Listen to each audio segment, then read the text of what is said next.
Well, it looks like the negotiations are heading for another deadlock. Ukraine and Russia have exchanged their conditions for ending the war, and once again, they are radically different. Nothing new, it would seem, but nevertheless.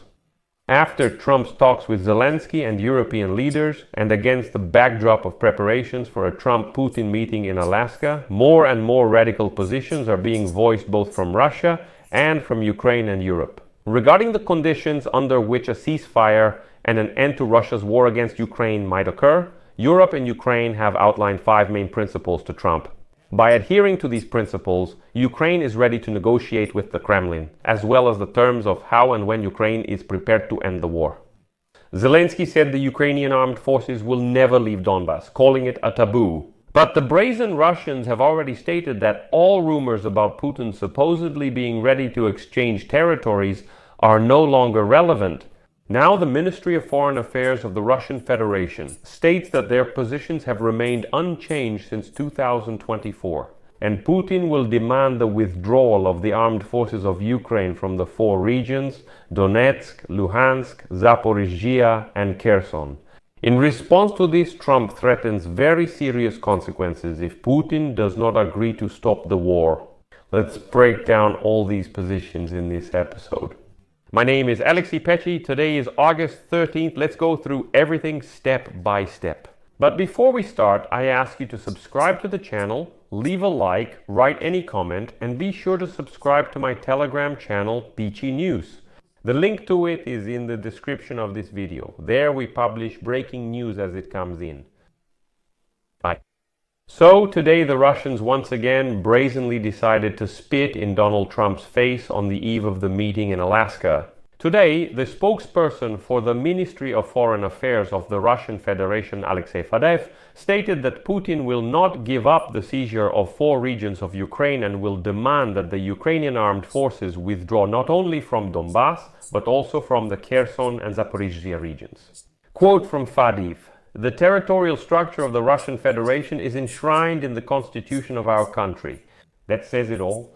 Therefore, as for the goals of the Russian delegation in the negotiations in Alaska, they are dictated solely by national interests. Donald Trump arrived and criticized Zelensky for his remarks. Our constitution states that we cannot simply take and give away any territories to someone. So the Russians say, listen, Trump, it's in our constitution. We fake added 4 Ukrainian regions there, so we're not planning to leave from anywhere. Let Ukraine leave from there. And here we see 2 insults to Trump at the same time. Let me remind you, in recent days, sources, including in the White House, have insisted that Putin, as he explained to Vitkov, is supposedly ready for a territorial exchange. The Ukrainian armed forces would leave Donbas, while Russians would reportedly halt their offensives in Kherson and Zaporizhzhia and freeze the conflict there. Today, the Russian Ministry of Foreign Affairs said the territorial arrangement is set in Russia's constitution, referring to the same 4 Ukrainian regions, with no exchanges planned. And that was the first slap in the face to Trump. The second, as Fadeev stated, is that the goals are dictated by national interests. In other words, Putin is using negotiations with Trump to achieve his own goals, not some kind of compromise solutions as Donald Trump wanted to present it. And notice, the Russians are saying this directly, not even trying to disguise it, and this is right before the negotiations in Alaska. And let me also remind you how yesterday, Kremlin foreign policy advisor Suslov stated that a key part of the peace agreement is Ukraine's commitment not to join NATO. Suslov emphasized that refusing to join NATO is supposedly a mandatory and inevitable condition. Quote, "Then the final agreements must of course include the demilitarization of Ukraine and constitutional reform of Ukraine towards federalization. And so all these conditions are what Putin is bringing to Trump in Alaska?" Suslov confidently said the Kremlin hopes that after talks with Putin, Trump will begin putting real pressure on Ukraine. As Suslov noted, there is a scenario where President Zelensky of Ukraine and European partners reject Trump and Putin's agreements.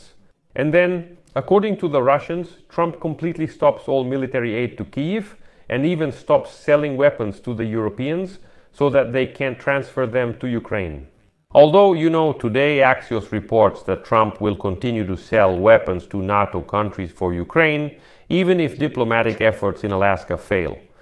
The publication, citing American officials, writes that Trump's rhetoric sometimes sounds pro-Russian. However, in reality, it's because he believes that such pro-Russian messages will lead to a deal being made.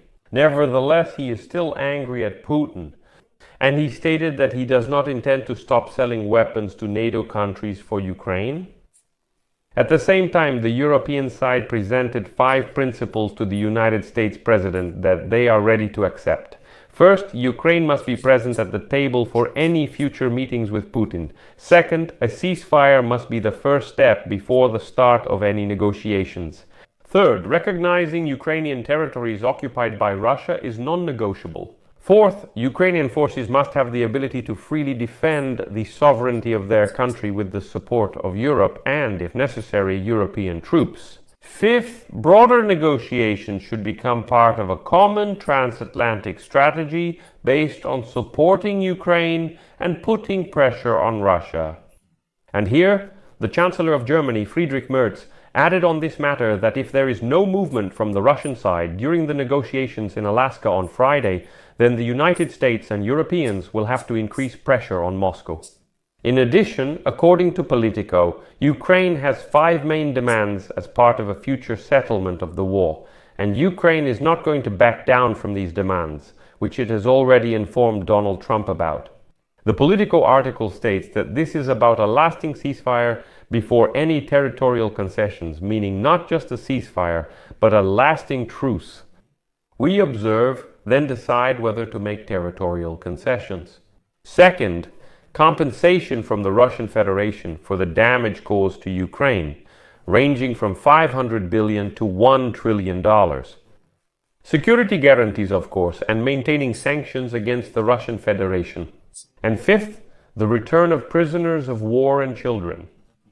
Zelensky also clearly stated his stance today on Trump-Putin negotiations and the conditions to end the war. Volodymyr Zelensky stated, and I quote, "Russia should not have the right to veto Ukraine's membership prospects. Joint pressure on Russia is necessary. Sanctions should be imposed, and Russia should be warned to agree to a ceasefire in Alaska. This principle must work." Putin is bluffing right now. He is trying to advance along the entire front. Putin is also bluffing when he says he doesn't care about sanctions and that they don't work. In fact, sanctions are very effective and do not harm the Russian military economy. Putin doesn't want peace. He wants to occupy our country. And the key point is that the armed forces of Ukraine will not withdraw from Donbas in exchange for a ceasefire. The constitution does not allow changing the territorial integrity of the country. President of Ukraine Volodymyr Zelensky reiterated this after speaking with Donald Trump today. In particular, Zelensky noted that his position has not changed since it is based on the Constitution of Ukraine. And as long as the main law of the country has not changed, the president's position as the guarantor of the Constitution also remains unchanged.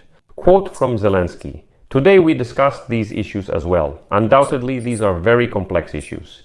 I want to emphasize right away that any issues concerning the territorial integrity of our state cannot be discussed without taking into account our state, our people, and without regard to the will of the state and the Constitution of Ukraine." And then, moving forward, Donald Trump made 2 important statements. During a press conference, Donald Trump was asked whether there would be any consequences for Russia if Volodymyr Putin does not agree to stop the war in Ukraine. After their meeting in Alaska on Friday, the President of the United States answered, yes, there will be consequences. When asked if these would be sanctions or tariffs, Trump said he didn't need to discuss it and warned of serious consequences.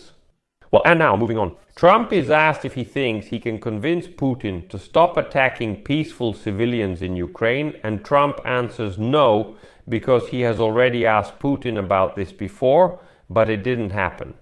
Later, Trump said a brief second meeting with Vladimir Putin and Volodymyr Zelensky will likely happen after Friday's Alaska summit. Quote, "There is a high probability that we will have a second meeting, which will be more productive than the first one. Because first of all, I am going to find out where we stand and what we are doing.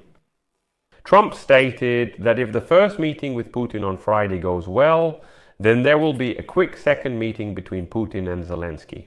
And as he says, if they want me there, but afterwards, the quote adds, there might not be a second meeting because if I think it's not appropriate, because I didn't get the answers we needed from Putin, there won't be any second meeting. So I'll leave it at that for now. Share your opinions and conclusions in the comments below this episode. Subscribe to the channel, hit the bell, and don't forget to like. If you want to support the work of this YouTube channel, you can do so with any donation using the links and details in the description of this video. There are all kinds of platforms that are convenient for you. Any transfers, just use the QR code on your screen. The Buy Me a Coffee platform is the easiest and most convenient way to support the work of this channel. Thank you for any support. That's all for now. Take care. Goodbye.